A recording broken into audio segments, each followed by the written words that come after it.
Hello everyone, welcome to Antech study. इस lecture में हम आपके साथ एक बहुत ही इम्पोर्टेंट चैप्टर का डिस्कशन कर रहे हैं। उसी सीरीज को कंटिन्यू रखेंगे।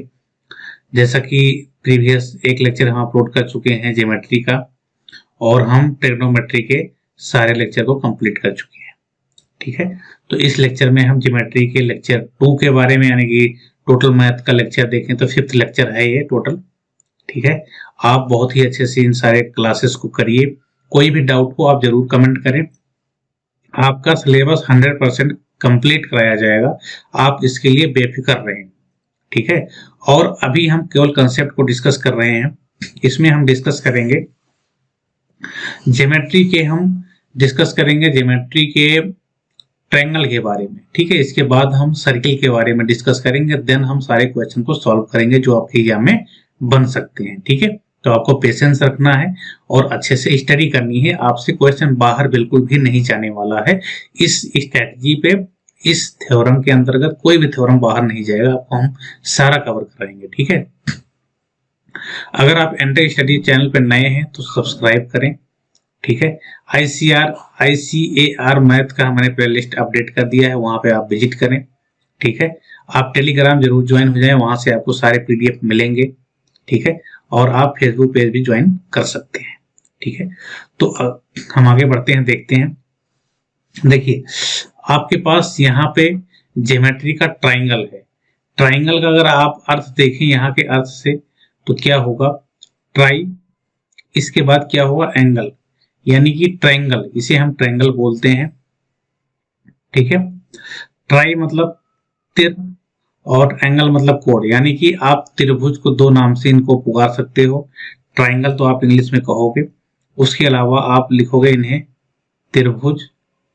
त्रिभुज के अलावा और क्या लिखोगे आप, त्रिकोण। ठीक है, त्रिकोण। 2 चीजें आपको ध्यान में रखना होगा कि इसे हम त्रिभुज भी कह सकते हैं और त्रिकोण भी कह सकते हैं। ठीक है, तो आपको यहाँ पे अब क्या है, हम त्रिभुज के टाइप बता रहे हैं।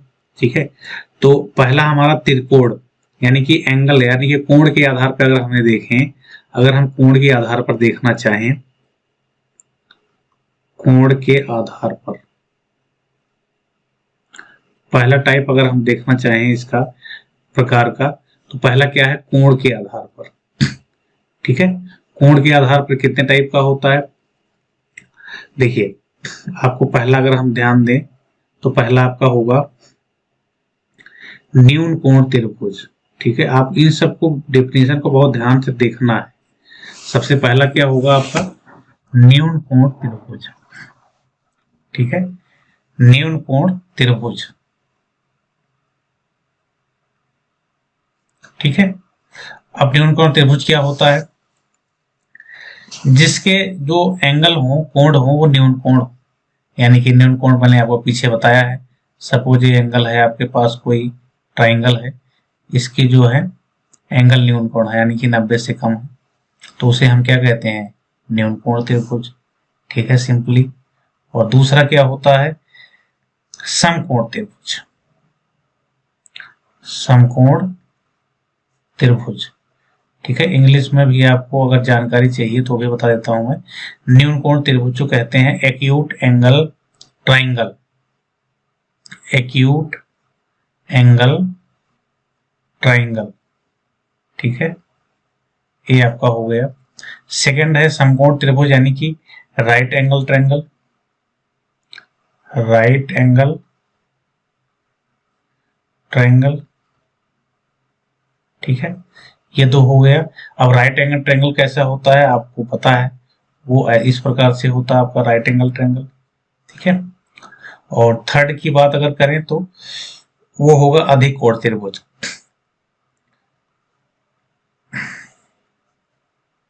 अधिक कोण त्रिभुज। ठीक है, ऑब्ट्यूस, ये होगा आप ऑब्ट्यूस एंगल ट्रायंगल। ठीक है, अब यहाँ पे ऑब्ट्यूस एंगल ट्रायंगल क्या होगा, जिसका क्या है, कोण अधिक कोण में हो, एंगल एक कम से कम अधिक कोण हो। ठीक है, ये देखिए अधिकोण है। तो ऐसे एंगल को हम क्या कह देते हैं, अधिकोण त्रिभुज। ठीक है, तो एक कोण के आधार पे आपका हो गया 10 टाइप का होता है, ए बी एंड सी। ठीक है, 3 टाइप का हो गया। अब आगे बढ़िए आप। अब हमारा दूसरा टाइप जो डिवीजन है, दूसरा डिवीजन हमारा है किसके आधार पर, सेकेंड डिवीजन जो है हमारा वो है भुजा के आधार पर। ठीक है, भुजा के आधार पर, भुजा के आधार पर।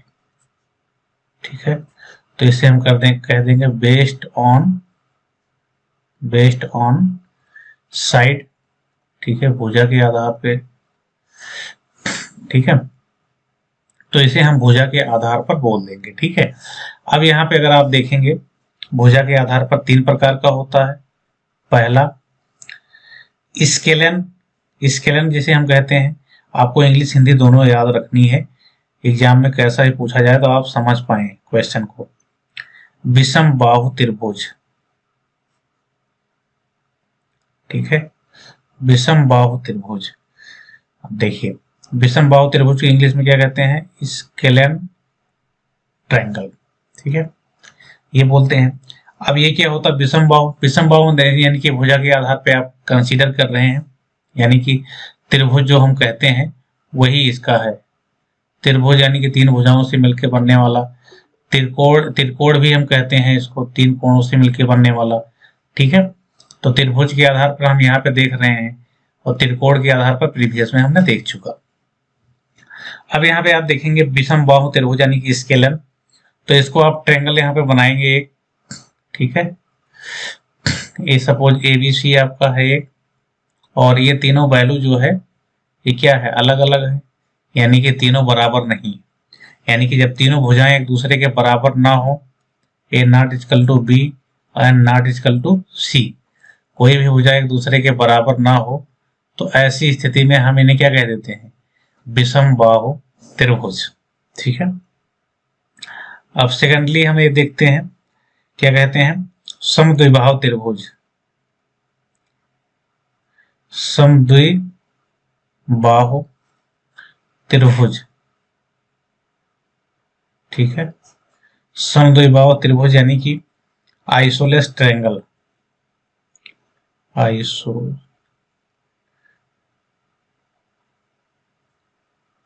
ट्रायंगल। ठीक है, अब देखिए समद्विबाहु त्रिभुज किससे कहेंगे, हम उसे कहेंगे जिनकी भुजाएं, 2 भुजाएं बराबर हो। नाम से ही पता है समद्विबाहु त्रिभुज है, यानी कि जिसकी 2 भुजाएं, मान लो ये दोनों भुजाएं बराबर हो। ठीक है, अगर ये सपोज A है, B है, C है, ये A है, ये भी B है, ये भी B है, यानी कि 2 भुजाएं जो है यहाँ पे बराबर हो जा रही हैं। ठीक है, उस केस में हम इसे क्या कहेंगे, समद्विबाहु त्रिभुज। तीसरा क्या है, समबाहु त्रिभुज। ठीक है, समबाहु त्रिभुज का मतलब क्या है, समबाहु मतलब सबकी सभी भुजाएं जो हैं बराबर हो, समबाहु त्रिभुज। ठीक है, इसको हम कहते हैं इक्विलैटरल ट्रायंगल।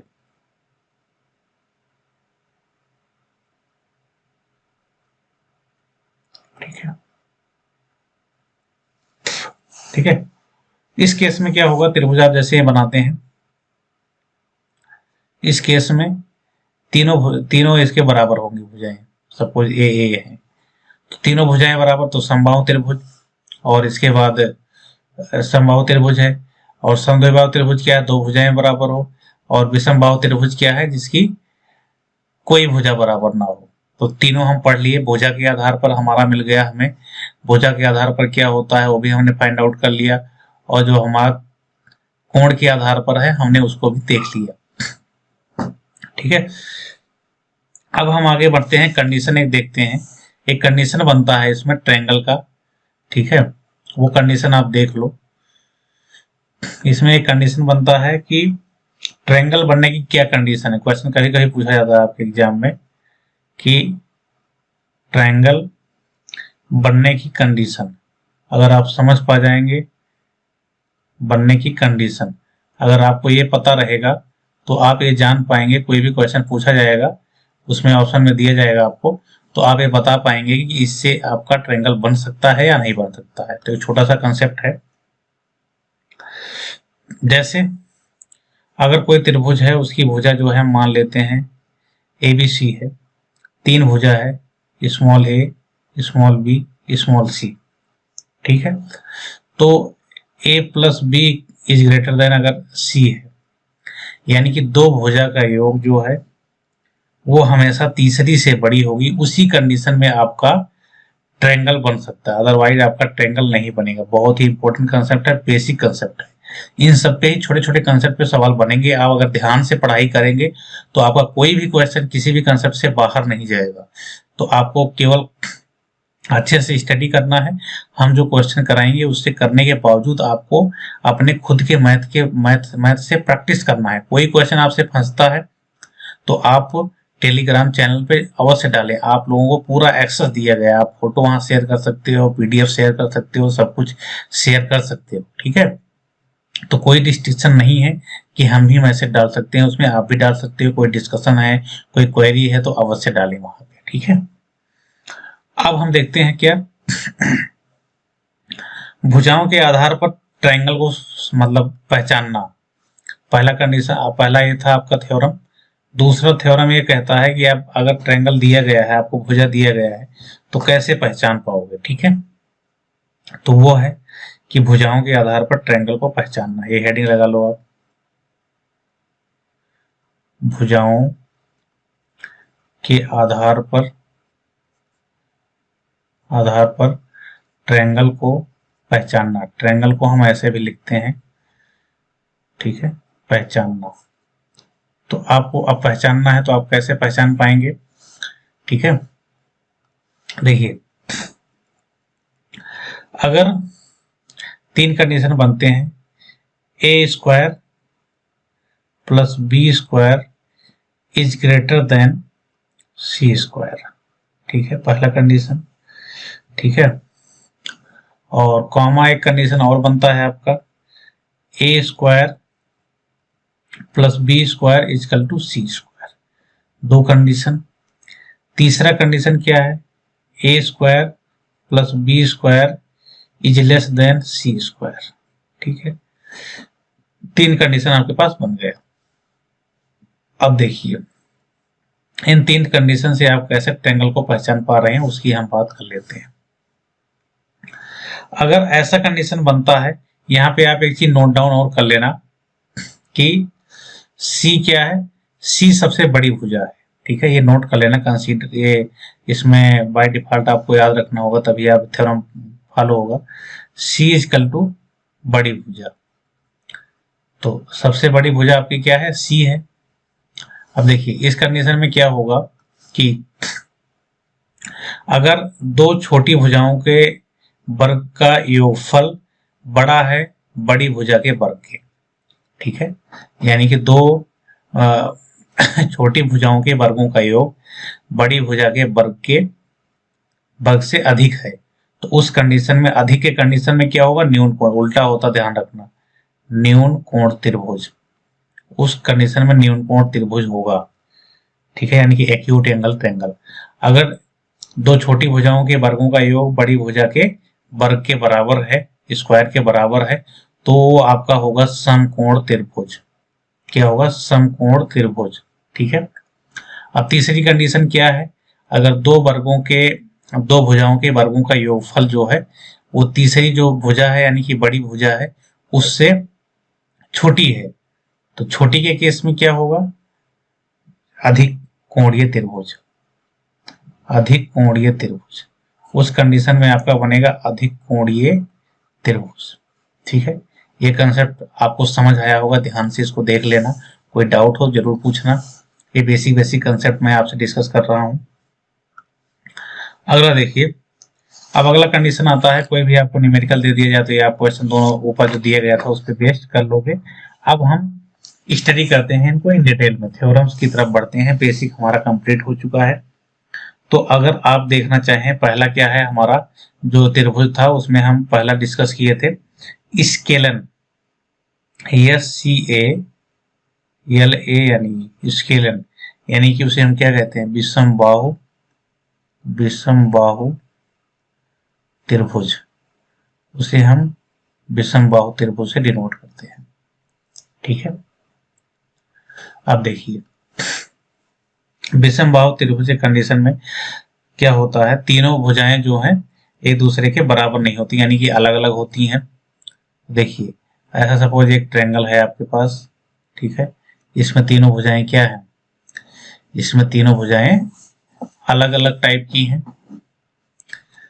यानी कि जिसकी जो है लंबाई बराबर नहीं है। ए है, ये बी है भुजा, ये सी है। ठीक है, अब अगर आप यहाँ पे एक थ्योरम देखना चाहें कि क्या थ्योरम बनेगा, यहाँ से एक छोटा सा थ्योरम आपको मैं बताता हूँ। सबसे पहले आप ये समझिए कि कोण जो है दो प्रकार के होते हैं, नोट में आप नोट कर लेना। कोण एक होता है अंतःकोण, अंतःकोण, और दूसरा क्या होता है, बाह्य कोण। ठीक है, बाह्य कोण यानी कि internal angle and external angle. तो किसी भी त्रिभुज के अंतःकोणों का योगफल क्या होता है, मान लो अल्फा है, ठीक है, प्लस बीटा है प्लस गामा है, तो अंतःकोणों का योगफल 180 अंश होता है। जबकि अगर आप ध्यान दें बाह्य कोणों का योगफल जो होता है, मान लो बाह्य कोण मान लो कुछ भी है, अल्फा डैश है मान लो, plus beta dash plus gamma dash, तो इसकी वैल्यू होगा 360 डिग्री। ठीक है, ध्यान रखना ये दोनों को। ये अगर अंतःकोण की बात करें तो तीनों अंतःकोणों का योगफल 180 अंश, बाह्य कोण की बात करें तो तीनों बाह्य कोणों का योगफल 360 अंश होता है।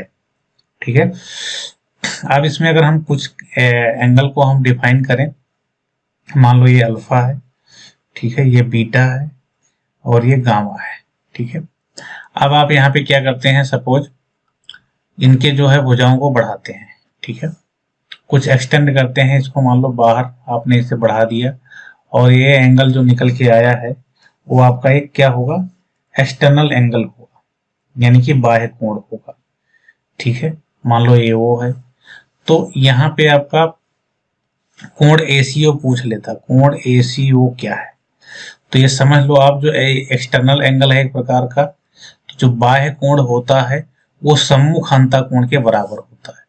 बाह्य कोण है जो है वो सम्मुख अंतःकोण, सम्मुख अंतःकोण क्या है इसके सम्मुख, अल्फा और बीटा, तो जो बाह्य कोण होता है इसके सम्मुख अंतःकोणों के योगफल के बराबर होता है। ये थ्योरम आप याद रखना, किसी भी भुजा को बढ़ाने से जो बाह्य कोण बनता है वो सम्मुख अंतःकोण के योगफल के बराबर होता है। बहुत वेरी वेरी इंपॉर्टेंट कंसेप्ट है। ठीक है, आगे बढ़ते हैं, हम कुछ चीजें और देखते हैं। अब हम विषम बाहु त्रिभुज के क्षेत्रफल वगैरह निकालने के लिए सीखेंगे। तो जैसे आपके पास एक ट्रायंगल है, सपोज विषम बाहु ही है, ये विषम बाहु ट्रायंगल है। ठीक है, इसमें आपका नोमेनक्लेचर ए है, बी है, सी है और ए है, ये भुजा बी है, ये भुजा सी है, स्मॉल सी। ठीक है, अब इससे आपसे पूछ लिया जाए एरिया क्या होगा इसका, आप फाइंड आउट करो इसका एरिया क्या होगा, एरिया आपसे पूछ लिया जाता है। ठीक है, तो कैसे आप निकालोगे एरिया का, देखिए कई फार्मूला होता है जो आपको दिया रहे उसे अकॉर्डिंग यूज करना है। पहले बात तो जो बेसिक फार्मूला होता है त्रिभुज का क्षेत्रफल का, ट्रायंगल का एरिया का बेसिक फार्मूला होता है 1/2 आधार गुणे ऊंचाई, आधार गुणे ऊंचाई। ध्यान रखना आपको, ये बहुत ही इंपॉर्टेंट है, यानी कि 1/2 इंटू बेस इंटू हाइट। ये बेसिक फार्मूला मिल गया आपको। और सेकंड की बात करें दूसरे फार्मूले की, ठीक है, तो क्या होगा, अब दूसरा फार्मूला हमारा क्या होता है, half AC sine B, half AC sine B, यानी कि आपका देखिए ए के सामने का भुजा है स्मॉल ए, बी के सामने की भुजा स्मॉल बी और सी के सामने की भुजा स्मॉल सी।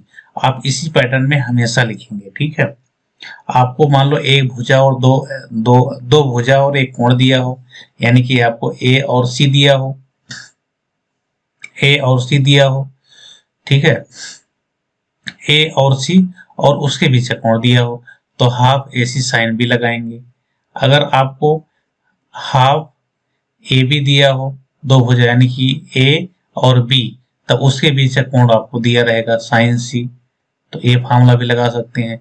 तीसरा हाफ बी सी दिया है मान लो आपको, तो इसके बीच का कोण आपको दिया रहेगा बी और सी के बीच का कोण यानी कि ए, तो वो आपको दिया रहेगा साइन ए।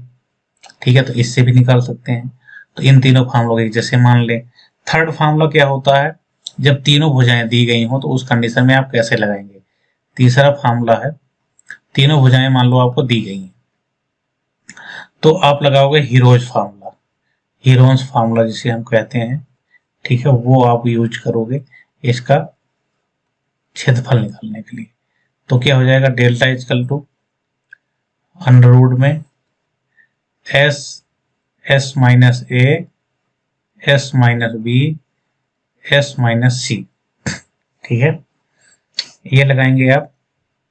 अब यहां से आपको एस इजकल टू क्या होता है, A plus B plus C by 2। ठीक है, तो ये यहां से आपको मिल जाएगा।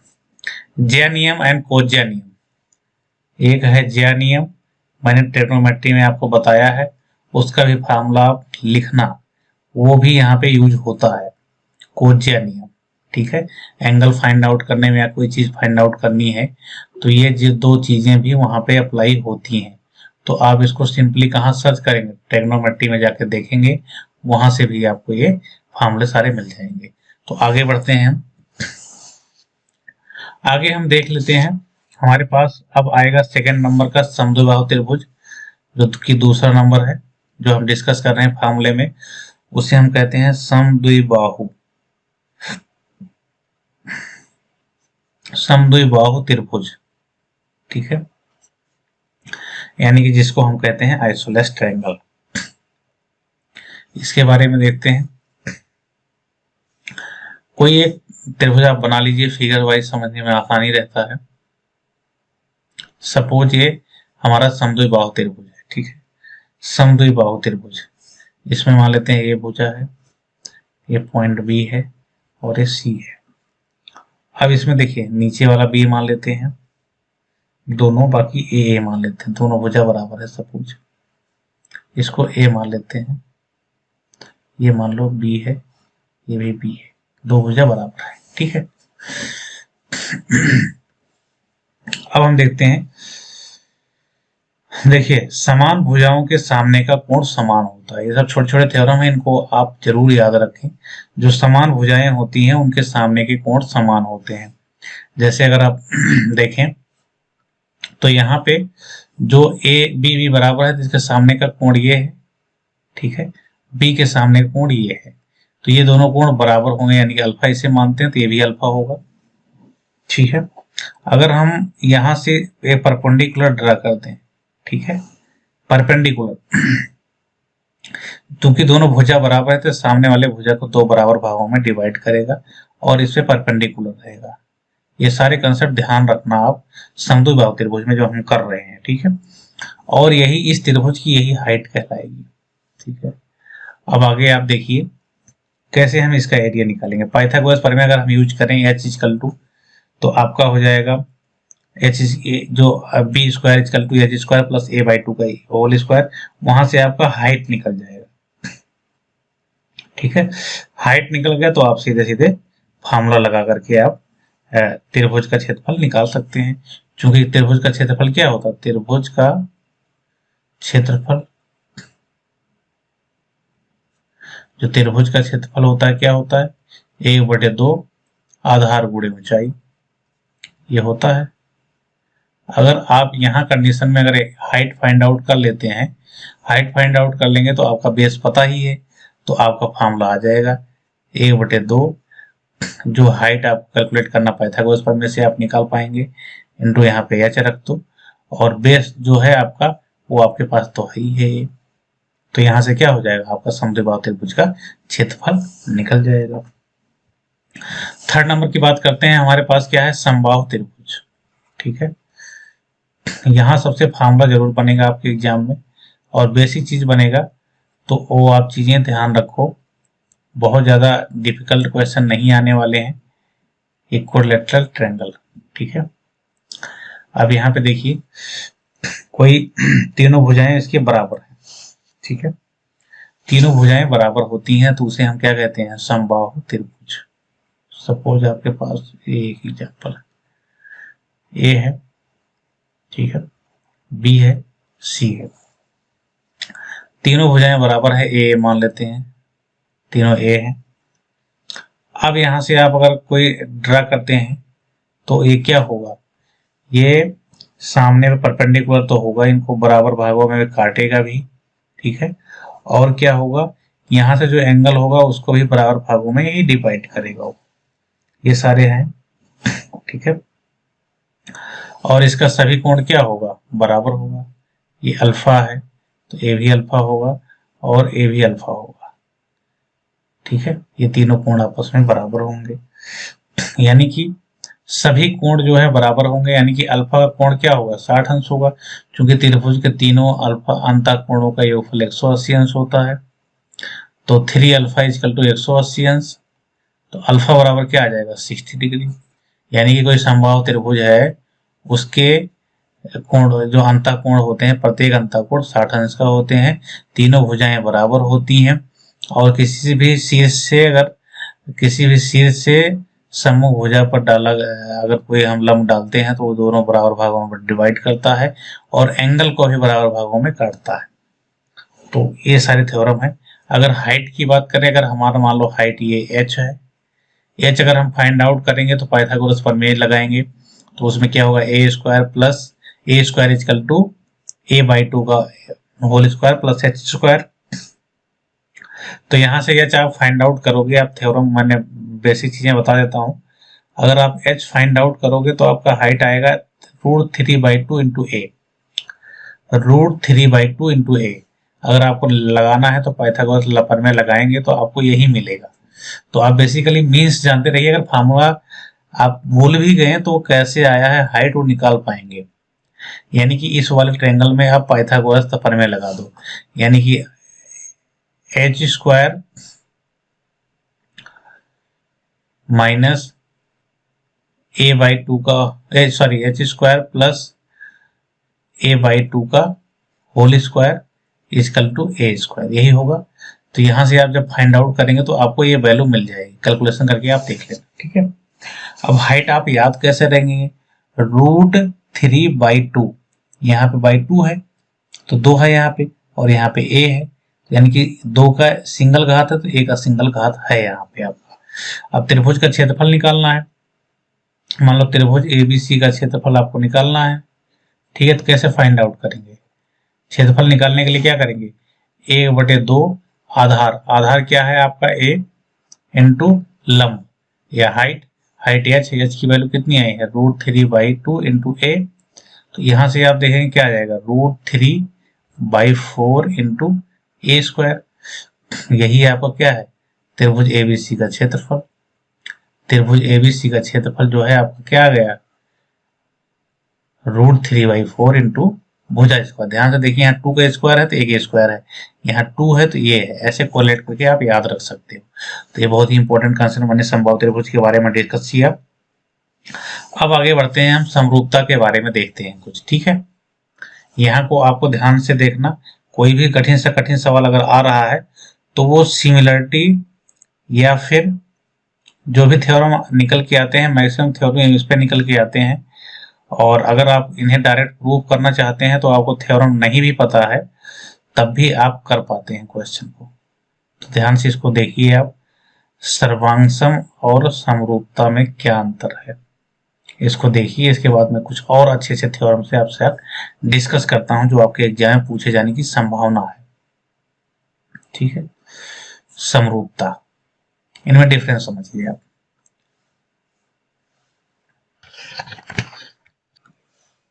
देखिए इसमें क्या, सिमिलरिटी में मतलब साइज इज नॉट इक्वल, यानी कि इनकी जो साइज है वो बराबर नहीं होती है। साइज बराबर नहीं होगी, नेचर इज इक्वल, उनका नेचर जो होगा वो एक तरह से होगा लेकिन साइज इक्वल नहीं होगी, ध्यान रखना। यानी कि अगर बात करें साइज जो है, साइज बराबर नहीं होगी और इनका नेचर जो है वो इक्वल होगा। ठीक है, इस कंडीशन में क्या है उसको मैं एग्जांपल से आपको समझाता हूं। जैसे एक एग्जांपल ले लेते हैं हम। सपोज ये आपके पास त्रिभुज क्या है, बहुत बड़ा त्रिभुज है। ठीक है, सिमिलर एक और छोटा सा त्रिभुज है। ठीक है, ये है ए बी सी और आपके पास ये है पी क्यू आर। अगर ये एक दूसरे के समरूप है, मतलब इनका रूप जो है वही समान है, बस साइज नहीं समान है, तो ऐसे त्रिभुज को हम क्या कहेंगे, ऐसे त्रिभुज को हम कहेंगे समरूप। समरूप का ये साइन है कि त्रिभुज एबीसी समरूप त्रिभुज पी क्यू आर। ठीक है, इस कंडीशन में क्या होता है, जैसे पी जो है एंगल ए के बराबर होगा। ठीक है, जो बी एंगल होगा, तो सपोज यहां से आपका लंबी डला है, ये डी है और यहां से एक लंब डला हुआ है जो कि आपका एस है,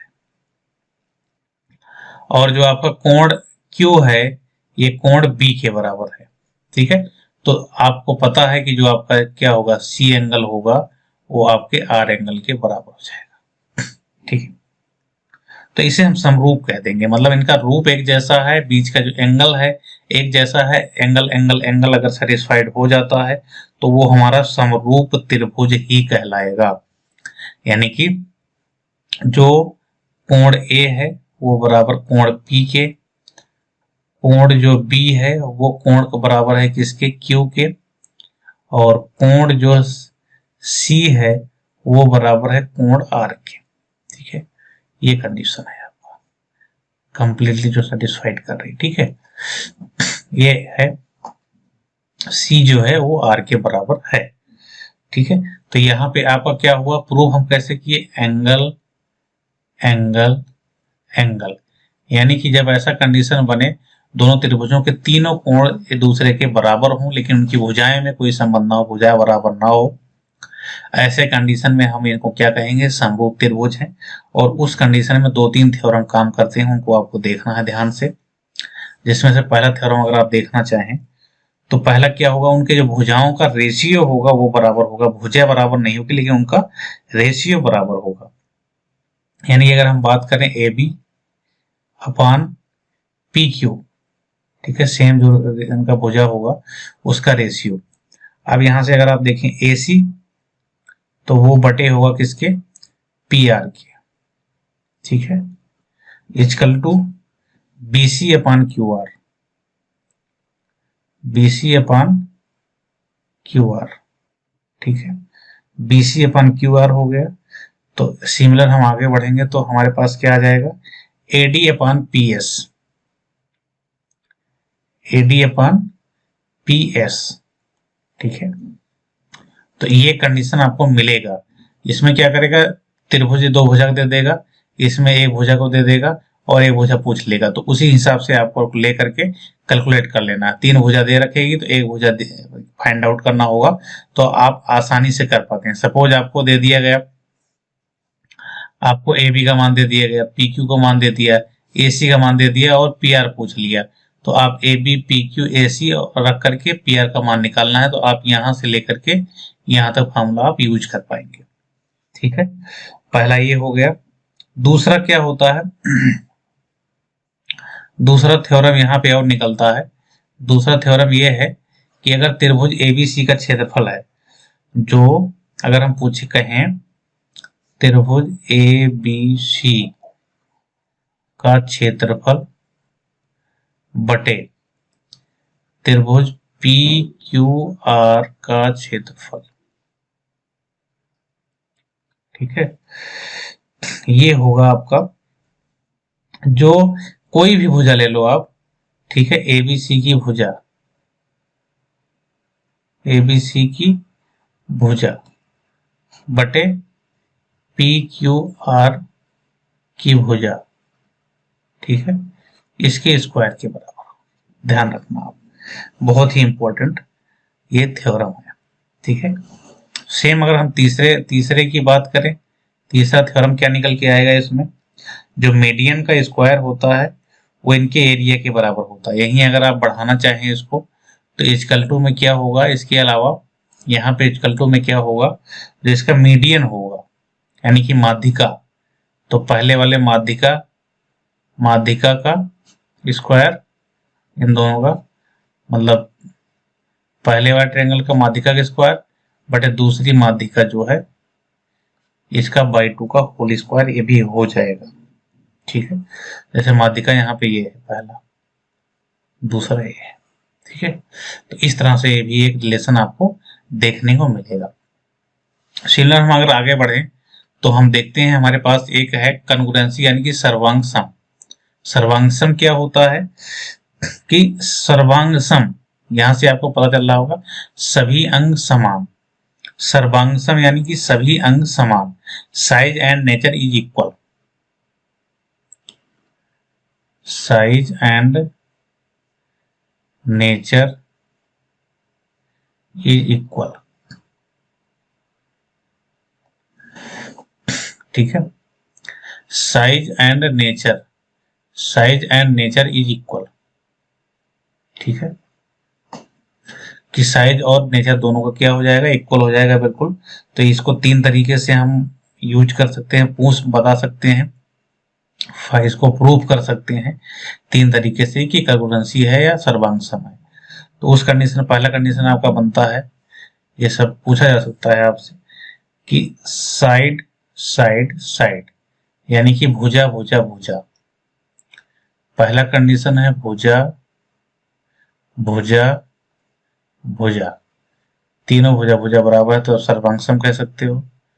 दूसरा कंडीशन बनता है एस ए एस यानी कि भुजा कोण भुजा, भुजा कोण भुजा, ऐसा कंडीशन बनता है तब भी आप प्रूव कर सकते हैं।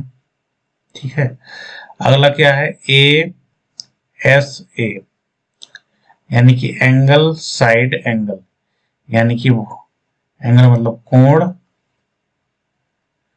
और साइड मतलब भुजा और कोण। ठीक है, तो ए एस ट्रिपल एस, भुजा भुजा भुजा, भुजा कोण भुजा और कोण भुजा कोण, इन तीन चीज से अगर दो त्रिभुज का ये तीन चीज बराबर है तो आप कह सकते हो दोनों त्रिभुज क्या है, सर्वांग सम है। ठीक है, तो ये बेसिक सा डिफरेंस है जो समरूपता और सर्वांगता, जो सर्वांग सम है, इस पे जो सवाल बनेगा तो ये बेसिक पार्ट उसका हमने कवर किया। ठीक है, अब इसमें बिहार पे कुछ बेसिक थ्योरम्स आते हैं, उनको हम देखते हैं। सम मोस्ट इंपॉर्टेंट थ्योरम, आप हेडिंग लगा लो, some most important theorem, most important theorem. ठीक है, देखिए पहला थ्योरम क्या है आपका, जो पहला थ्योरम है वो है एंगल बाइसेक्टर का, मतलब कोण समद्विभाजक। ठीक है, कोण समद्विभाजक, कोण समद्विभाजक में क्या कंडीशन बनता है उसको हम देख लेते हैं, यानी कि एंगल बाइसेक्टर। ठीक है, एंगल बाइसेक्टर। अब एंगल बाइसेक्टर में क्या होता है, जैसे आपके पास एक त्रिभुज है, ये सपोज एक त्रिभुज है, इसमें आपके पास ए है, बी है और सी है, और ये आपको सामने जो है एंगल बाइसेक्टर मतलब कोण को समद्विभाजक करते हुए एक रेखा खींची गई इस फ्रंट पे। ठीक है, जो आपको 90 डिग्री बनाती है। ठीक है, परपेंडिकुलर। तो इस कंडीशन में थ्योरम क्या है, देखिए ए बी बटा ए सी इक्वल टू बी डी बटा डी सी। देखिए ये जो बड़ी भुजा है ये बटे इस तरफ की भुजा ए सी। ठीक है, तो इक्वल टू बी डी, जो BD है BD बटा DC होगा। कैसे? इसको अभी मैंने आपको बताया कि ये सब जो रेशियो होते हैं भुजाओं के एक रेस्पेक्टिवली, अगर आप उसको ध्यान से देखते हो तो आप एग्जाम में कर पाओगे। कैसे? जैसे इसका मान लो, देखो ये एंगल बराबर है, एंगल ये एंगल दोनों बराबर है, मान लो ये अल्फा है तो ये भी अल्फा होगा। आपका ये 90 है तो ये क्या होगा, 90 माइनस अल्फा, यानी कि ये वाला एंगल जो है ये वाला एंगल ये दोनों बराबर हो जाएंगे, यानी कि तीनों एंगल बराबर हो गए। तीनों एंगल बराबर होने के कंडीशन में अगर आप देखें त्रिभुज ABD ये है समरूप त्रिभुज ADC। जब समरूप है तो इनके भुजाओं का रेशियो बराबर होगा, AB बटे AC बराबर BD बटे DC, ये निकल आया आपका। तो आप थ्योरम बेसिकली डिपेंड है इन्हीं के ऊपर। थ्योरम आप अच्छे से समझ लो, पिछला वाला जो ये है इसको मैंने समझाया, सिमिलरिटी समरूपता क्या होता है, उसको अगर आप समझ पा जाएंगे तो बहुत सारे क्वेश्चन ऐसे हो जाएंगे जहां जिसका आप थ्योरम भी नहीं समझ पा रहे होंगे। ठीक है, तो अगले थ्योरम की तरफ हम आगे बढ़ते हैं। सेकंड नंबर की हमारी थ्योरम क्या है, थेल्स का प्रमेय। आपने हाई स्कूल में जरूर पढ़ रखा होगा थेल्स का प्रमेय। ठीक है, थेल्स का प्रमेय यानी कि थ्योरम थेल्स का क्या होगा। जैसे सपोज आपके सामने मैंने एक फिगर बना दिया त्रिभुज का, ठीक है, ए है सपोज, बी है, सी है, और यहाँ पे हमने एक समांतर रेखा खींच दिया BC के, जिसको हमने नाम दे दिया D। अब देखो, अब इसका प्रमेय ये कहता है कि अगर इस तरह से आपके पास न्यूमेरिकल बनता है कि जिसमें हमारा जो BC है वो पैरेलल हो किसके, DE के। अब इसमें क्वेश्चन बहुत टाइप से बन सकते हैं। ठीक है, आपको बेसिकली ध्यान रखना है कि अगर कोई समांतर रेखा है, अगर सपोज हम मान लेते हैं ये थीटा है सॉरी, इसको मान लेते हैं हम अल्फा है, तो आपने आपको पिछले उसमें बनाया है संगत कोण से ये भी हमारा क्या हो जाएगा, थीटा हो जाएगा, और ये भी अल्फा हो जाएगा। ठीक है, इस कंडीशन में थेल्स के प्रमेय से हम बहुत सारे प्रमेय निकाल सकते हैं। ठीक है, बहुत सारे प्रमेय निकाल सकते हैं। इसमें जो APE है, सॉरी ADE जो है वो बड़े वाले त्रिभुज जो ABC है उसके समरूप हो जाएगा। ठीक है, त्रिभुज अगर यहाँ हम लिखें त्रिभुज ABC यानी कि बड़ा वाला त्रिभुज है वो समरूप त्रिभुज है ADE के। तो आप देखिए ये कोण थीटा, बड़े वाले त्रिभुज का ये भी कोण थीटा, इसका कोण ये भी थीटा, इसका कोण ये भी थीटा, और ये कोण दोनों में कॉमन है, तो तीनों कोण दोनों त्रिभुज के बराबर हो गए। इस कंडीशन में एंगल एंगल एंगल हो गया और हमारा क्या हो गया, समरूप त्रिभुज, दोनों समरूप त्रिभुज हो गए। तो इनके भुजाओं का अनुपात भी एक दूसरे के बराबर होगा। तो अगर हम AD अपान AB ले लें,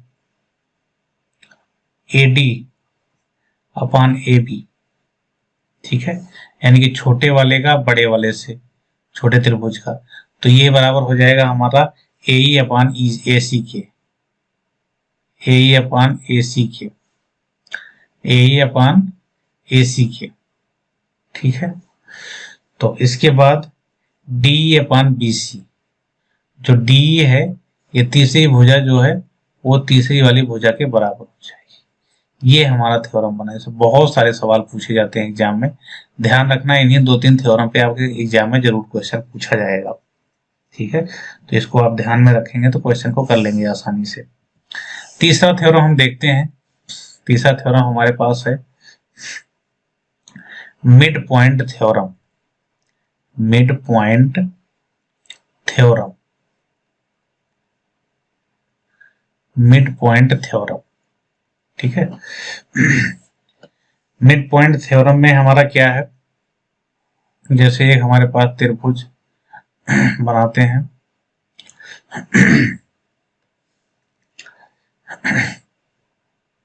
A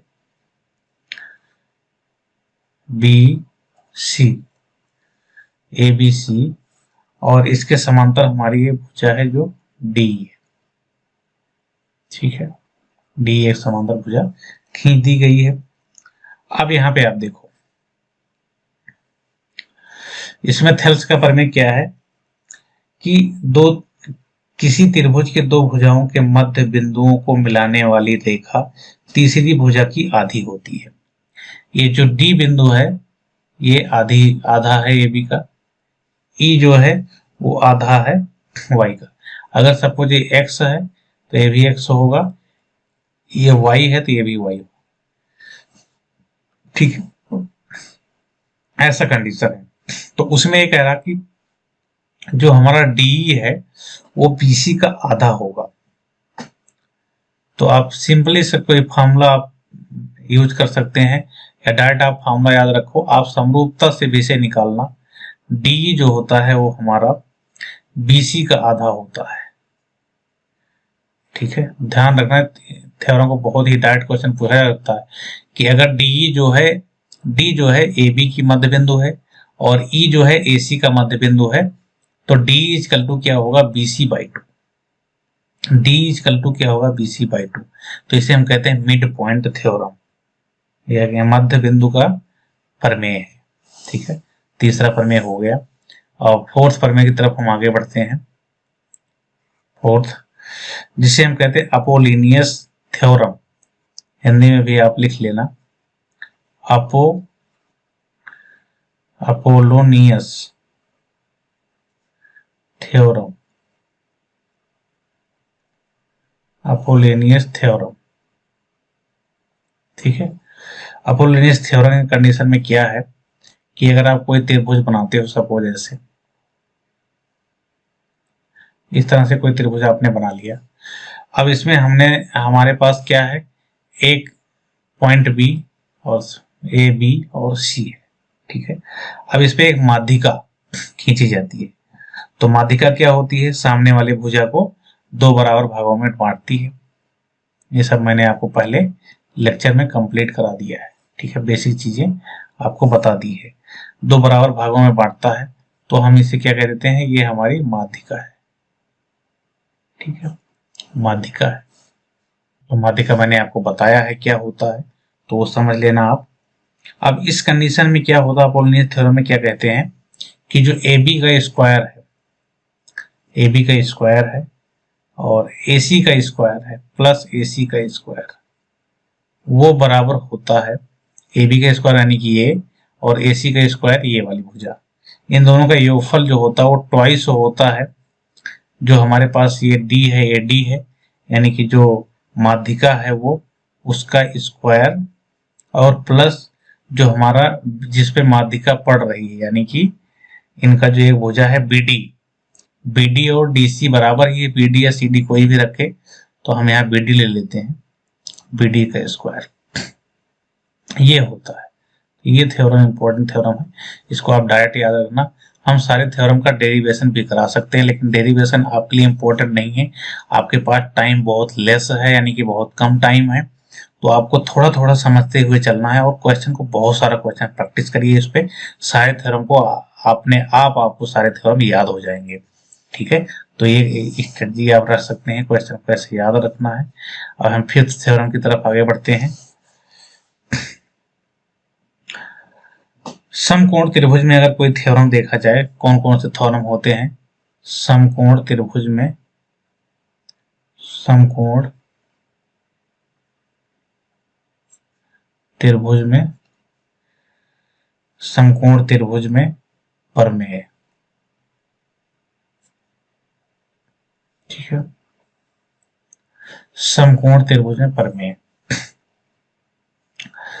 तो यहाँ पे आप देखिए, जैसे सपोज ये है एक समकोण त्रिभुज है, ठीक है,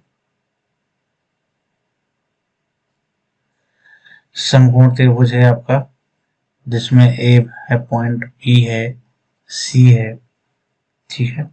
अब देखिए बी से अगर एक माध्यिका खींची जाए, माध्यिका जानते हो सामने वाली भुजा को दो बराबर भागों में डिवाइड करेगी, ठीक है। तो ये मान लो आप सपोज माध्यिका है आपका, तो ये जो है डी पॉइंट पे कट करती है और ये दो बराबर भागों में इन्हें बांट देती है, ठीक है। तो ये हमारी माध्यिका कहलाएगी। तो माध्यिका की लंबाई क्या होगी, वो है थ्योरम। ये माध्यिका क्या होगी, B D equal to A C by two,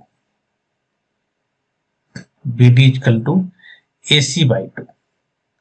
ध्यान से याद रखना इस थ्योरम को, जो हमारा बी डी होगा वो ए सी का आधा होगा। जो हमारा बी डी होगा वो जो ए सी कर्ड है उसका आधा हो जाएगा। इंपॉर्टेंट थ्योरम है ये, ठीक है, याद रखना। डायरेक्ट इस पे आपके न्यूमेरिकल बनेगा तो आपको मार्क करना होगा। पहला थ्योरम हो गया ये हमारा। अगर हम आगे बढ़ते हैं, कुछ और थ्योरम देखते हैं समकोण त्रिभुज पे ही आधारित, जिसको हम 5 का सेकंड नाम दे देते हैं। सेकंड थ्योरम, अगर मान लो दो माध्यिकाएं खींची जाए, एक त्रिभुज है आपके पास और दो माध्यिकाएं खींची जाती हैं इसमें, ठीक है। पहली माध्यिका हम सपोज मान लो कर्ड पे खींच ली गई, ठीक है, और दूसरी माध्यिका जो आपकी खींची जा रही है मान लो सी पॉइंट से यहां पे खींची जा रही है, ठीक है। ये दो माध्यिका हो गई आपकी। नॉमेनक्लेचर कर देते हैं ए बी सी, और सपोज कुछ फिगर में करेक्शन कर लो आप, जैसे इसमें कुछ करेक्शन कर लो। आपका जो है कर्ड पे छोड़ के, अगर मान लो कर्ड को छोड़ करके दो माध्यिका खींची जाती हैं, एक माध्यिका ये और दूसरी माध्यिका यहां से खींची जाती है, ठीक है। ये दो माध्यिका खींची जाती हैं। नॉमेनक्लेचर में हम इसको मान लेते हैं ई है और ये है हमारे पास डी, ठीक है। ये दो बराबर भागों में बट गए यहाँ पे और ये दो बराबर भागों में बट गए। इस तरह से माध्यिका हमने खींच दी, यानी कि ये दोनों जो है हमारे पास क्या है, माध्यिका है, ठीक है। समकोण त्रिभुज में हमारे पास माध्यिका खींच दी गई है। अब यहाँ पे क्या होगा, देखो बहुत ही इंपॉर्टेंट कंसेप्ट है ये, बहुत ही इंपॉर्टेंट कंसेप्ट है। जो हमारा ए और सी एफ होगा, यानी कि जो हमारी माध्यिका, दो माध्यिका है ए और सी एफ का, उनका होल स्क्वायर, ठीक है, उनका होल स्क्वायर। सबसे पहले कर्ड है हमारा, तो यहाँ पे अगर हम कर्ड का होल स्क्वायर ले लें, ए सी स्क्वायर, यानी कि जो कर्ड है हमारा उसका स्क्वायर बटे दोनों माध्यिकाओं के वर्ग का योग, यानी कि A square plus C D square, ये आप लिख लिए, A square plus C D square, ठीक है, ठीक है। A square plus C D square, इन दोनों का जो रेशियो होगा वो होगा आपका 4/5, 4/5। बहुत ही इंपॉर्टेंट थ्योरम है ये सब डायरेक्टली आपके एग्जाम में बनेंगे, आपको मार्क करना होगा वहां पे। फिर से समझ लो थ्योरम क्या है। अगर आपके पास दो माध्यिका खींचते हैं, जो आधार को ई पॉइंट पे, लंब को डी पॉइंट पे सपोज कट करता है, ठीक है, लंब को। अब यहाँ पे जो आपका एक कर्ड बच जाता है AC, तो कर्ड का स्क्वायर अंश में AC स्क्वायर अपान जो दोनों माध्यिकाएं हैं उनके वर्ग का योग से डिवाइड करेंगे, तो वो रेशियो हमारे पास 4/5 का रेशियो होगा। ये है आपका कंसेप्ट, ठीक है, 4/5 के बराबर होगा। Very very important concept. अगर आपका क्वेश्चन डीप में जाता है तो इस थ्योरम पे आप मूव कर सकते हैं, क्वेश्चन आ सकता है। 5 का थर्ड हम देख लेते हैं, समकोण त्रिभुज की बात कर रहे थे। तो एक और है कि अगर हम जो है कोई परपेंडिकुलर डालते हैं कर्ड पे, तो उस कंडीशन में क्या होगा, बहुत सारा फार्मूला बनेगा उस कंडीशन में। तो आपको उस कंडीशन को हल करने के लिए मैं बता देता हूँ, समरूपता आपको सिद्ध करनी है। समरूपता आपको सिद्ध करनी है। जैसे मान लो ए है, बी है, सी है, आपको ए पॉइंट से कर्ड पे आपका लंब डाला जाता है, 90 डिग्री है, परपेंडिकुलर डाल दिए आप, ठीक है। ये पॉइंट डी है आपका, मान लेते हैं हमारे पास ये है, ये 90 डिग्री है और यहाँ का एंगल हम मान लेते हैं अल्फा है ये, और ये है बीटा हमारे पास। तो 90 डिग्री है तो ये भी 90 डिग्री है, तो ये आपके पास ये सिमिलर अपने आप बीटा हो जाएगा और ये आपके पास अल्फा आ जाएगा, अल्फा 90 बीटा, अल्फा 90 बीटा। तो यहां से आप देखेंगे ये आपके पास समरूप त्रिभुज बन जाएगा ये, दोनों त्रिभुज समरूप त्रिभुज बनेंगे। जो भी रिलेशन निकालना होगा डायरेक्ट आप यहाँ से इन दोनों किसी भी भुजाओं को सेम रेशियो में रख करके आप निकाल पाएंगे। ठीक है, छोटे से बड़ा का, बड़े से छोटे का, दोनों छोटे छोटे का अलग से निकाल लो तो 3-4 यहाँ से फार्मूला निकल के आएंगे, वो आप सीधे सीधे कर लेना। एक और फार्मूला निकल के आता है, वो मैं आपको बता देता हूँ। 1/BD² यानी कि B और D का होल स्क्वायर, वो होगा आपका 1/AB² यानी कि आपका लंब अगर कंसीडर कर लो, प्लस 1/BC², 1/BC का स्क्वायर होगा। ये है थ्योरम। बाकी आप BD² की वैल्यू अलग आएगी, AB² की अलग आएगी, BC² की अलग आएगी। आपको समरूप त्रिभुज में बता देता हूँ, आप निकाल लेना। जैसे पहला, दो समरूप होंगे, छोटे छोटे दोनों को अलग समरूप कर सकते हैं। जैसे त्रिभुज ABD ने ले लिया आपने, वो समरूप होगा ABD जो है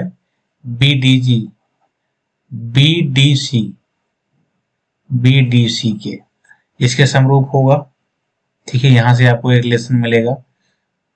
ठीक है, दूसरा त्रिभुज ABD, वो समरूप होगा बड़े वाले त्रिभुज ABC के, आप करके देखना इन्हें।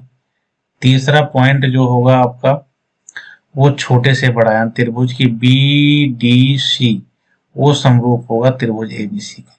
तो यहाँ से 3 कंडीशन बनोगी और तीनों से एक अलग अलग रिलेशन निकल के आएगा। ठीक है, फिर उनके जैसे पहले से आपसे पास रिलेशन निकल के आएगा कि BD का स्क्वायर जो है वो होगा AD इंटू DC के बराबर, निकाल के देखना आप। अगला रिलेशन आएगा कि AB² जो है वो बराबर है AD इंटू AC के, AD इंटू AC के। अगला रिलेशन आएगा आपका PC² equal to DC into CA के। ये तीनों आपका आएगा। इन तीनों की वैल्यू यहाँ रखेंगे तो उसकी वैल्यू आपस में सेटिस्फाइड करेगी। तो बेसिकली आपको ये डायरेक्ट याद रखना है और इस समरूपता का आपका नियम याद रखना है। कोई भी चीज पूछे तो उसको समरूप करके आप वैल्यू फाइंड आउट कर पाओगे। थ्योरम बहुत सारे हैं, कुछ इंपॉर्टेंट थ्योरम को हम डिस्कस कर रहे हैं आपके सामने। जैसे इंटरनल एंगल बाइसेक्टर क्या होता है, तो इन सबको मैं डायरेक्ट आपको डिफाइन कर दे रहा हूँ। जैसे सपोज आपके पास कोई त्रिभुज है, ठीक है, आपके पास एक त्रिभुज है, ठीक है, इसमें A, B और C आपको दिया गया है। ठीक है, एंगल बाइसेक्टर प्रमेय है, यानी कि अंतः कोण समद्विभाजक प्रमेय। तो अगर आप अंतः समद्विभाजक करते हैं, इसका आगे बढ़ाते हैं, ठीक है, और C पॉइंट है, इसका अंतः समद्विभाजक करके इसको आगे बढ़ाते हैं। ठीक है, तो क्या रिलेशन निकल के आएगा, अल्फा अल्फा, ठीक है, बीटा बीटा। ठीक है, ये निकल के आ गया। मान लो O पॉइंट पे आप कट कर रहा है, O पॉइंट पे कट कर रहा है। अब आपसे पूछ लिया जाएगा कि कोण BOC की मान बता दो। आप कोण BOC की वैल्यू फाइंड आउट करो। आप इसकी वैल्यू आपसे पूछ लेगा, तो इसकी वैल्यू सिंपल आप याद रखो, प्रूफ करने की जरूरत नहीं है। इसको प्रैक्टिस करो। 90 डिग्री प्लस कोण A का आधा, इसमें और जोड़ दो, कोण A का आधा, यही आपका हो जाएगा 90 अंश प्लस जो कोण A है, ये वाला कोण, इसका आधा और ऐड कर दो आप इसमें।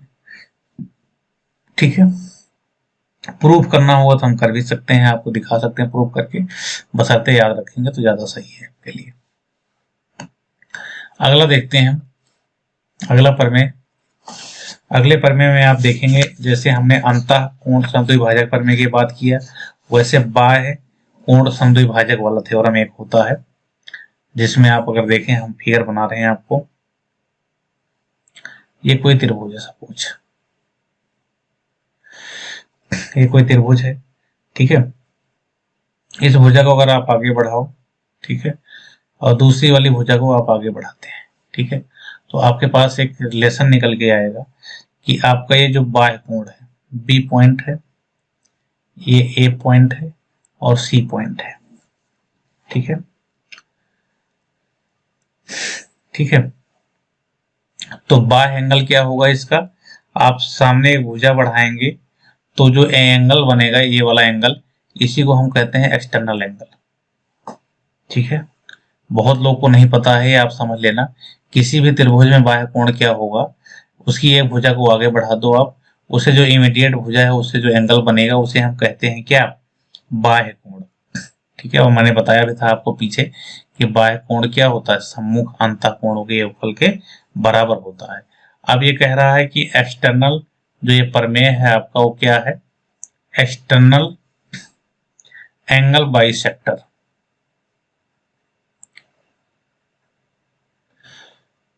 एक्सटर्नल एंगल बाइसेक्टर, ठीक है। एक्सटर्नल एंगल बाइसेक्टर में क्या है कि बाह्य कोण आपने बना दिया, अब इसका बाइसेक्टर यानी कि इसका आधा करेंगे आप और एक लाइन खींचेंगे। ठीक है, इसके आधा कर करके एक लाइन खींचेंगे तो एक क्रॉस कट करेगा एक जगह, सपोज पॉइंट वो है। तो आपको यही क्या है, यही पूछ लिया गया है कि आपका ये एंगल क्या होगा, एंगल बताओ क्या होगा ये। ठीक है, तो एंगल आपको बताना है क्या होगा। तो कैसे देखेंगे, ये एंगल आपके पास निकल के आएगा जैसे पिछले वाले में आया था 90 अंश प्लस 90 अंश डिग्री प्लस कोण ए बाई 2। तो यहाँ इसमें क्या आ जाएगा, कोण ए बाई 2, ये माइनस में होगा। ठीक है, तो किसकी वैल्यू आपको बता रहे हैं आप यहाँ पे, कोण बी ओ सी की वैल्यू ये होगा। इंपॉर्टेंट थ्योरम है, इसको आप याद रखना। ठीक है, डायरेक्टली आप याद रखो इसे। अगर ये थीटा है सपोज और ये अल्फा है, तो इस कंडीशन में आपका ये निकल के आएगा। ए से ही आपका रिलेशन रहेगा बेसिकली शीर्ष से। ठीक है, जिधर हम नीचे की तरफ बढ़ाएंगे उसके सामने वाली जो शीर्ष है वहां से इसको हम उसका बाई टू 90 डिग्री में घटा देंगे, तो हमारा एक्सटर्नल एंगल बाइसेक्टर वाला थ्योरम निकल के सामने आ जाएगा। ठीक है, कुछ चीजें और हम इसमें डिस्कस कर लेते हैं। जैसे अगला हमारा क्या है, 8वां प्रमेय जो है क्या है, internal angle plus external angle का योग क्या होता है, 180 होता है। आपको ये पता नहीं होगा तो मैं बता देता हूँ, इसीलिए मैंने इसको रखा आपको बेसिकली सामने। बहुत लोग को ये थ्योरम नहीं पता रहता, बहुत छोटा सा थ्योरम है बेसिक कंसेप्ट पे, लेकिन पता नहीं रहता है। जैसे सपोज आपके पास ये इंटरनल एंगल है, आई मान लेते हैं, अंतःकोण है। तो अगर आप इसको बढ़ाते हैं नीचे की तरफ, भुजा को बढ़ाएंगे, तो आपके पास ये वाला एंगल जो निकल के आएगा ये क्या होगा, एक्सटर्नल एंगल होगा।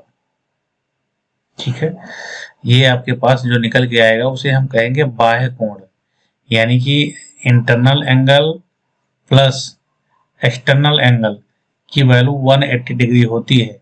ध्यान से इस चीज को आप समझ लो। बहुत लोग कहते हैं इसका बाह्य कोण ये बाहर वाला होगा, गलत है। उसके इमीडिएट किसी त्रिभुज में अंतःकोण जो होता है उसको, उसके बगल की जो भुजा होती है उसको आप बढ़ा दो सीधे, और वो बाहर का जो एंगल बनता है वो एक्सटर्नल होता है, अंदर का जो रहता है इंटरनल। यानी कि इंटरनल एंगल, अंतःकोण और बाह्य कोण का योगफल हमेशा 180 अंश होगा। ठीक है, तो ये आगे कुछ थ्योरम और आगे देखते हैं। अगला हम पर में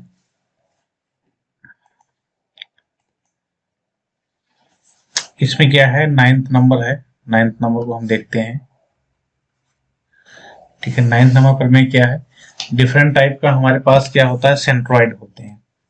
तो उनको हम डिस्कस कर लेते हैं, कौन कौन से सेंट्रॉइड होते हैं, उस पर आधारित हमारे पास कुछ क्वेश्चन पूछे जाते हैं, तो उनको हम डिस्कस करेंगे। सेंट्रॉइड, सेंट्रॉइड यानी कि जिन्हें हम कहते हैं केंद्रक। ठीक है, केंद्रक हम बोल देते हैं। ठीक है, अब देख केंद्रक कितने प्रकार के होते हैं, 3 प्रकार के होते हैं। पहला आपके पास है इन सेंटर, सेकेंड नंबर जो है आपके पास वो है आर्थो सेंटर, आर्थो सेंटर, और जो थर्ड है उसे हम कह देते हैं सरकम सेंटर, सरकम सेंटर। ठीक है, अब सरकम सेंटर 3 प्रकार का होता है। तो पहला देख लेते हैं इन सेंटर क्या होता है। सबसे पहले आप सेंट्रॉइड समझ लो। सेंट्रॉइड क्या होता है, यानी कि केंद्रक। तो किसी त्रिभुज के तीनों माध्यिकाएं, जो तीन माध्यिका खींची जा सकती हैं, तीनों माध्यिकाओं के परस्पर मिलने वाले बिंदु को केंद्रक कहते हैं। जैसा केंद्रक की डेफिनेशन आप देखें तो क्या होगा, एक अगर आप त्रिभुज बनाएं तो इसमें देखिए, इसमें क्या है कि आप अगर हम माध्यिका खींचे, ठीक है, माध्यिका खींच दिया हमने, फिर दोबारा माध्यिका खींच दिया नीचे की तरफ। माध्यिका आप जानते हो सामने वाले भुजा को दो बराबर भागों में कट करे, वो वही माध्यिका होती है हमारी, ठीक है। ये रहा, ये रहा, 1 2 3 3, ठीक है। ये माध्यिका हो गई, और इसका जो ये है केंद्र है वो कैपिटल जी है, ठीक है। तो यहाँ पे हमारे पास क्या है, ए है, बी है, सी है, टी है, ई और एफ है, ठीक है। ए है। अब तीनों माध्यिका जो है किस रेशियो में काटती है ये भी पता होना चाहिए। एक ये होता है और 2 होता है। जो हमारा केंद्र की तरफ होता है, यानी कि सॉरी शीर्ष की तरफ होता है, आप बहुत लोग जानते नहीं होंगे, इसको शीर्ष कहते हैं। जो मैं पॉइंट मार्क कर रहा हूँ गोले में, इन सबको शीर्ष कहते हैं। तो जो हमारे माध्यिका का शीर्ष के तरफ जो हमारा कट होता है जी के ऊपर वाला, वो 2 रेशियो में होता है, नीचे वाला 1 होता है, यानी कि 1:2 रेशियो होता है। अगर हम देखें डीजी रेशियो एजी, तो 1:2 होगा, ठीक है, 1:2 होगा, ध्यान रखना इसको। इस रेशियो में कट करता है और सारे मिलाने वाले बिंदुओं को जी, यानी कि इसी को हम क्या कहते हैं, केंद्रक। यही हमारा क्या है, केंद्रक, यानी कि इसे हम कहते हैं सेंट्रॉइड। तो जो हमारा रेशियो होता है वो 1/2 का कैसे होता है, नीचे से डीजी और शीर्ष की तरफ जो है 2 होता है। जैसे इसका बी वाला हम अगर पकड़े, जो हमारा बीजी होगा ये 2 होगा, और जो हमारा जी होगा 1 होगा, ठीक है। तो इसे समझना है आपको। अगर हम सी एफ वाला देखें तो जो हमारा सी जी है ये जो है केंद्र की तरफ, यानी कि उसके तरफ है, शीर्ष की तरफ, तो ये 2 होगा, और जो हमारा भुजा की तरफ होगा वो वाला पोर्शन 1 होगा। तो ये रेशियो बनता है हमारा यहाँ पे, ठीक है। अगला देखते हैं थ्योरम। इसी पे आधारित तो हम अंतः केंद्र सेकंड देख लेते हैं, दूसरा वाला अंतः केंद्र। इसको हम पॉइंट दे लेते हैं 9 का फर्स्ट समझ लो, ठीक है। 9 का फर्स्ट देख लेते हैं हम। इसका हमारा क्या है, अंतः केंद्र, अंतः केंद्र यानी कि इन सेंटर। इन सेंटर की बात करते हैं तो इन सेंटर क्या होता है, इन सेंटर में हम कोई ट्रायंगल बनाते हैं। देखिए ये हमारे पास एक ट्रायंगल है, इस ट्रायंगल में हमारे पास एक सर्किल है, ये सर्किल है, ठीक है। और ए है ये पॉइंट बी, पॉइंट सी, और केंद्र है। तो हमारा पहले बात अंतः केंद्र कैसे बनता है ये आपको पता होना चाहिए। यानी किसी त्रिभुज के अंदर कोई अगर कोई वृत्त बना है तो अंतः केंद्र का कंडीशन होता है। और कैसे बनता है वो, कोण समद्विभाजक, बहुत इंपॉर्टेंट है, समझ लेना, आप इसको अच्छी तरीके से याद कर लेना। समद्विभाजक, कोण समद्विभाजक, यानी कि कोण समद्विभाजक का मतलब क्या है कि जो इसमें तीनों भुजाएं हैं, कोण समद्विभाजक, एंगल बाइसेक्टर, कि एंगल बाइसेक्टर से जब हम आगे बढ़ाएंगे इसको तो ये केंद्र से होकर जाएगा, यानी कि ये दोनों वैल्यू आपस में बराबर होगा। और यहां से एंगल बाइसेक्टर से बढ़ाएंगे हम, यहां गया तो क्या है, ये दोनों कोण एक दूसरे के बराबर होंगे, ठीक है। तीसरा, यहां से हम अगर भुजा को आगे बढ़ाएंगे तो ये भी क्या होगा, यहाँ से जो है बराबर बराबर भागों में कटेगा, वाली कोण बराबर होगा। तो जिस पॉइंट में जाएगा उस पॉइंट से ये वाली बिंदु, ये वाली पॉइंट अगर आप उठाएंगे तो ये 90 डिग्री होगा, ठीक है। और इस पॉइंट से लेकर इसको ये त्रिज्या हो जाएगी इसकी। इस त्रिज्या को लेकर के अगर हम क्या करें, आर आई मान लेते हैं त्रिज्या को, सर्किल खींचेंगे तो आपको तीनों भुजाएं टच होके जाएगी। ठीक है, तीनों भुजाओं को टच करेगा और इसको हम आई कहेंगे, यानी कि इन सेंटर। तो कंडीशन क्या है, कोण समद्विभाजक से हमें क्या अंतः केंद्र प्राप्त होता है। ठीक है, अगर अंतः केंद्र जो है इसका केंद्र आई, कैपिटल आई है और इसकी त्रिज्या आर आई है, तो आर आई इजकल टू क्या होता है, जो यहाँ पूछा जाता है आपके, R I is equal to delta upon S, जहां आपके पास डेल्टा क्या है, त्रिभुज का क्षेत्रफल। ठीक है, और यस क्या है आपको, यस इजकल टू क्या होता है, A plus B plus C by 2, और डेल्टा क्या है, ये त्रिभुज का क्षेत्रफल। ठीक है, यानी कि यहां से आकर आपको क्या निकालना हो, अंतः केंद्र की त्रिज्या निकालनी हो आर आई, त्रिभुज के क्षेत्रफल को आप यस से यानी कि A plus B plus C by 2 से भाग दे दो, तो आपको ये मिल जाएगा। अगला थ्योरम हम देखते हैं। सेकंड हमारे पास क्या था, सेकंड थ्योरम था हमारा लंब केंद्र। ठीक है, तो लंब केंद्र क्या होता है वो देख लेते हैं। 9 का सेकंड नंबर, जिसे हम कह रहे हैं लंब केंद्र। लंब केंद्र यानी कि आर्थो सेंटर।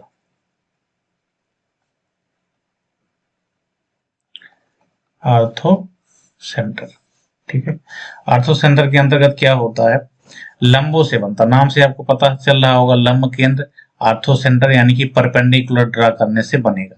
परपेंडिकुलर आप डालोगे तो जिस पॉइंट पे कट होगा वही पॉइंट क्या कहलाएगा, आर्थो सेंटर यानी कि लंब केंद्र। जैसे कोई त्रिभुज है, इसमें देख लीजिए, छोटा सा थ्योरम है ये कोई त्रिभुज है, इसमें ए बी सी 3 पॉइंट है। यहां से आपको क्या करना है, परपेंडिकुलर ड्रा करना है, यानी से आप यहां से परपेंडिकुलर ड्रा करते हैं, ये 90 डिग्री है आपका बन रहा है, यहां से परपेंडिकुलर ड्रा करिए, ये 90 डिग्री बन रहा है, और यहां से आप परपेंडिकुलर ड्रा करिए, 90 डिग्री बन रहा है। तो ये जो केंद्र प्राप्त हो रहा है आपको, इस केंद्र को हम क्या कहते हैं, आर्थो सेंटर। आर्थो सेंटर यानी कि लंब केंद्र। तो आपको ये समझ में आ गया होगा, लंब केंद्र यानी कि आर्थो सेंटर किसे कहते हैं। अब आर्थो सेंटर की वैल्यू पूछ लेता है आपसे कि ये जो आपने हमारे पास जो ये वैल्यू है ये क्या होगी, ये पूछ लिया जाता है आपसे। ठीक है, ये नीचे वाली वैल्यू ये कितनी होगी, ये पूछ लिया जाता है। तो ये हमेशा आप ध्यान रखें क्या होता है, इसकी वैल्यू होती है, आर्थो सेंटर को हम ओ से अगर लिखते हैं तो आपसे आपके पास से एंगल पूछा जाए कोण बी ओ सी, की वैल्यू पूछा जाएगा तो हमेशा और हमेशा 180 डिग्री माइनस कोण ए होगा। याद कर लो आप इसे, और थ्योरम से प्रूफ भी कर सकते हो इन्हें। अब थर्ड पॉइंट इसके अंतर्गत हम अध्ययन करते हैं। थर्ड पॉइंट हमारा क्या होगा, 9 का थर्ड पॉइंट, तीसरा पॉइंट हमारा क्या था, बाह्य केंद्र।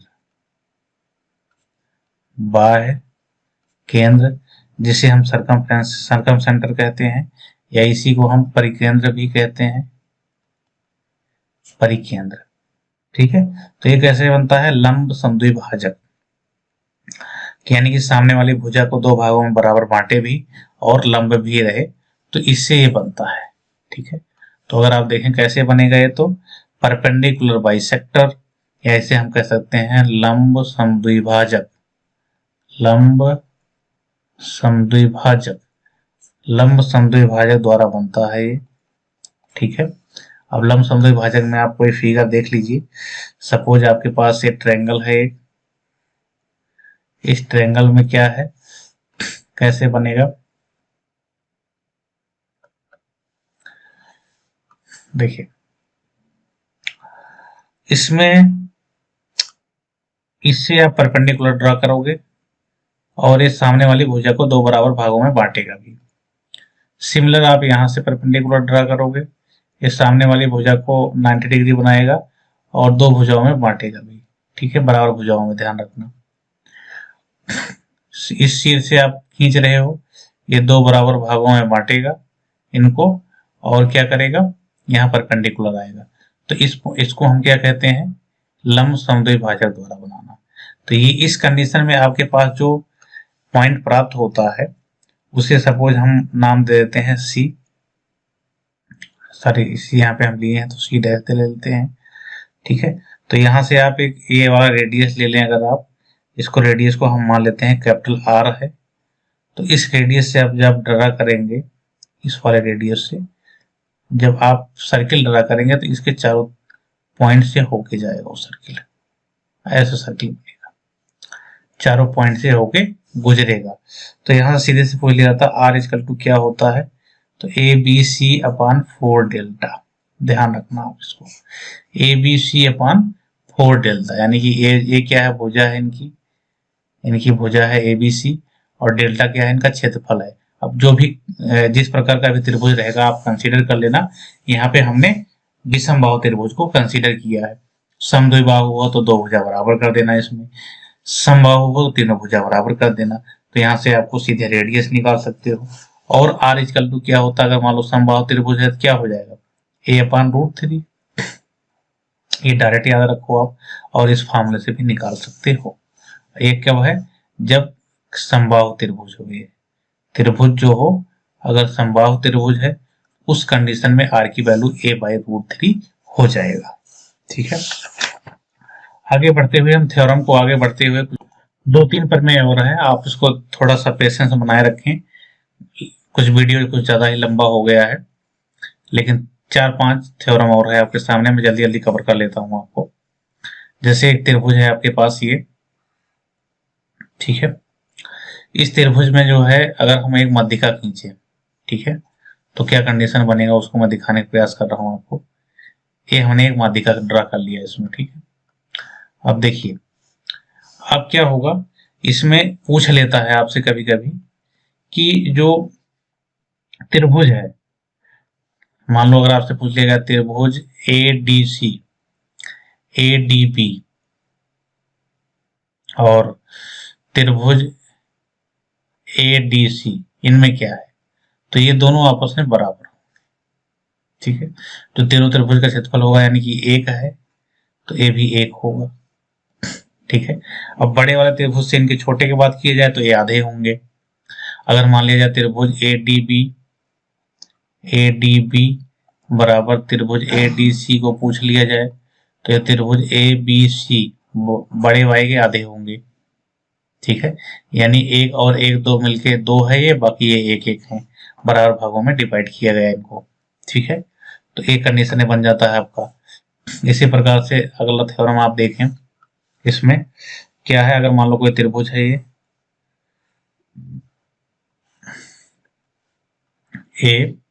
ABC,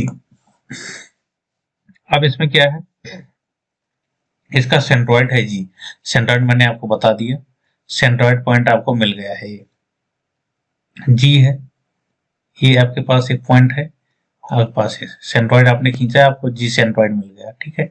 इस कंडीशन में क्या होगा कि ये 3 पार्ट में है, ठीक है। तो ये 3 पार्ट में है, तो ये 3 बराबर भागों में, अगर इसकी क्षेत्रफल की बात करें आपका, तो ए 1 है, ए भी 1 है, ए भी 1 है, तीनों बराबर है। अगर किसी एक त्रिभुज को आप ले लें, सपोज ये पॉइंट एफ है, ये ई है, ये डी है, कोई एक पॉइंट ले लें आप। अगर बोले मान लो कोई चतुर्भुज बन रहा है यहाँ पे AEGD का क्षेत्रफल की बात कर लें, ये तीनों आपस में तो बराबर हैं। अगर बड़े वाले से कंपेरिजन करें या त्रिभुज ABC का क्या होगा, ये 3 पार्ट में है तो यानी कि बाई 3 होगा, सिंपल सी बात है। तो इसको आप समझ सकते हैं, ठीक है। ये थ्योरम हो गया। अगला थ्योरम हो गया 12th नंबर का। इसमें कोई अगर एक आपको दे दिया जाए, अगर कोई मतलब सेंट्रॉइड दिया जाए जो कि शीर्षाभिमुख से किसी भी तरह से बन जाए, इस तरह से, जैसे मैंने वहां से एक पॉइंट पकड़ लिया था जी के बाद से, और यहाँ हम शीर्ष से अगर पॉइंट पकड़ लेते हैं तो क्या होगा उस कंडीशन में, ये यहाँ से यहाँ मिला दो आप, इसको यहाँ से यहाँ तक और इसको यहाँ से यहाँ तक, ये आपका जी है। उस कंडीशन में क्या होगा, उस कंडीशन में 3 भाग में डिवाइड हो जाएगा, ये तीनों बराबर होंगे और कोई एक त्रिभुज आप अगर पकड़ लो, त्रिभुज AGC का क्षेत्रफल जो होगा त्रिभुज ABC के क्षेत्रफल का बाई 3 होगा। सिमिलर होगा, वही कंसेप्ट लगेगा इसमें भी, ठीक है। अगला देखते हैं 13 नंबर। इसमें अगर मान लो कोई एक त्रिभुज है आपके पास, ये इस तरह से, इस त्रिभुज में क्या है कि मध्य बिंदुओं को मिलाने वाली रेखा, एक बहुत ही इंपॉर्टेंट थ्योरम है, बहुत ही इंपॉर्टेंट थ्योरम है, सारे थ्योरम से डायरेक्ट आंसर बनते हैं आपके, इसको याद रखिए। इस कंडीशन में अगर आपका ऐसा बनता है, इसमें नॉमेनक्लेचर कर देते हैं A B C, ठीक है, और इसको अगर हम कर लेते हैं D E F, ठीक है। उस कंडीशन में देखिए 4 भाग में डिवाइड हो रहा है आपका बड़ा वाला त्रिभुज, तो ये सारे भाग एक दूसरे के बराबर होंगे, ठीक है, सारी की वैल्यू 1-1 है, तो टोटल का 1/4 होगा, मतलब कि छोटे ए वाला 1-1-1, तीनों चारों त्रिभुज जो इनके अंदर बन रहे हैं वो चारों का क्षेत्रफल बराबर होगा। और यहाँ पे ई पॉइंट, आपको ये सब सारे पॉइंट क्या है, मिड पॉइंट है, ध्यान रखना मिड पॉइंट है, ठीक है। इस कंडीशन में क्या होगा, कोई एक त्रिभुज पकड़ लो, त्रिभुज ADE का क्षेत्रफल मान लो हम ज्ञात करते हैं, तो वो त्रिभुज ABC के क्षेत्रफल का π4 होगा, बाई 4 होगा, मतलब एक ये तीनों चारों आपस में बराबर होंगे और बड़े वाले त्रिभुज जो होगा उसका बाई 4 होगा इनका क्षेत्रफल, ठीक है। अगला थ्योरम हम देखते हैं। सिमिलर इसी तरह से इसके अंदर अगर हम जी बना लें तो वो क्या होगा, वो 1/12 हो जाएगा, ठीक है। जैसे आपको बता देते हैं, लास्ट थ्योरम है ये आपका 14th नंबर। अगर मान लो कोई त्रिभुज, बड़ा सा कोई त्रिभुज है आपके पास, ये इसके अंदर की पोर्शन में आपको दिखाता हूं कैसा है। अंदर सपोज आप मान लो कि आपने मिडिल पॉइंट इसका ये है मध्य बिंदु, इसका मध्य दूसरे वाली भुजा का ये है, तीसरी वाली भुजा को ये है, तीनों भुजा को आपने मिला दिया है, ठीक है, तीनों भुजा को आपने मिला दिया। ये सपोज A है, दूसरा B और तीसरा C है, ये है D E F, ठीक है। अब यहाँ पे सेम आपका क्या है, एक G पॉइंट है, G पॉइंट जो है आपका यहाँ कहीं पे होगा और इसको आप मिला रहे हैं यहाँ से, और यहाँ से G पॉइंट आपका ऑलरेडी दिया गया है। अब देखिए आपके अंदर ट्रायंगल के अंदर ट्रायंगल निकल के आ गई, ठीक है। अगर आप मध्य मिडिल में ट्रायंगल कंसीडर करते हैं, सपोज कोई ट्रायंगल, ये एक है, एक नंबर मान लो इसको, ठीक है, ये भी एक मान लो, 3 ट्रायंगल, ये भी 1 नंबर मान लो, ठीक है, 3 ट्रायंगल आपके अंदर हो गए। तो ये 3 ट्रायंगल क्या है, 4 पार्ट में डिवाइड है, तो 3 इसमें हो गए और 3 इसमें हो जाएंगे, 3 इसमें हो जाएंगे, 3 इसमें हो जाएंगे, टोटल आपके पास 3 3 6 3 9 3 12 ट्रायंगल हो गए, ठीक है। अगर यहाँ बिल्कुल छोटे ट्रायंगल की बात की जाए, अगर सबको जी है, तो वो जैसे अगर मान लो त्रिभुज DGE का क्षेत्रफल अगर आप देखें तो त्रिभुज DEF का बाई 3 होगा, सीधी सी बात, आपको दिख रहा है 1/3 है। अगर इसी का रिलेशन पूछा जाए बड़े वाले से, तो त्रिभुज ABC के बाई वो 3 है और बाई वो 4 है, तो टोटल 12 कर दोगे, बाई 12 होगा वो आपका त्रिभुज DGE, ठीक है, पूरे वाले बड़े वाले का बाई 12 होगा। तो ये छोटे छोटे कंसेप्ट बनते हैं, इनको आप अच्छी तरीके से याद रखो, इन पे आधारित मैं क्वेश्चन जब आपको कराऊंगा तो वहां आपको समझ में आएंगे। अगर थ्योरम आपने ये नहीं देखा है, नहीं समझा है, तो क्वेश्चन आपके लिए डिफिकल्ट हो जाएगा। भले ही आपको ऐसे फिगर बना के दे दिया गया, आपको बड़ा पूरे त्रिभुज का बड़े का क्षेत्रफल दे दिया, छोटे वाले पूछ लिया गया, तो आप क्या करेंगे, 12 से डिवाइड कर देंगे सीधे, अगर आपको थ्योरम पता है उस कंडीशन में, थ्योरम आपको पता है उस कंडीशन में आप ये कर पाएंगे। तो इस चीज को ध्यान में रखें और सारे थ्योरम को अच्छी तरीके से लर्न करें। और हम इन पे जब आधारित क्वेश्चन कराएंगे तो सारे कंसेप्ट आपको बहुत अच्छी तरीके से क्लियर हो जाएगा। नेक्स्ट लेक्चर हमारा होगा सर्किल पे। उसको कंप्लीट करने के बाद हर एक टाइप के थ्योरम पे हम एक सवाल आपको करा देंगे, जिससे आपका थोड़ा सा कंसेप्ट क्लियर हो जाए। बाकी आपको अपने बुक से अच्छी तरीके से प्रैक्टिस करना पड़ेगा। ठीक है, तो इस लेक्चर को हम यहीं पे समाप्त करते हैं। आप अपनी स्टडी बहुत अच्छी जारी रखें ताकि आपका सिलेक्शन जल्द से जल्द हो जाए, ICRA में आपकी एक सीट पक्की हो। Best of luck, bye bye, take care, thanks for watching this video.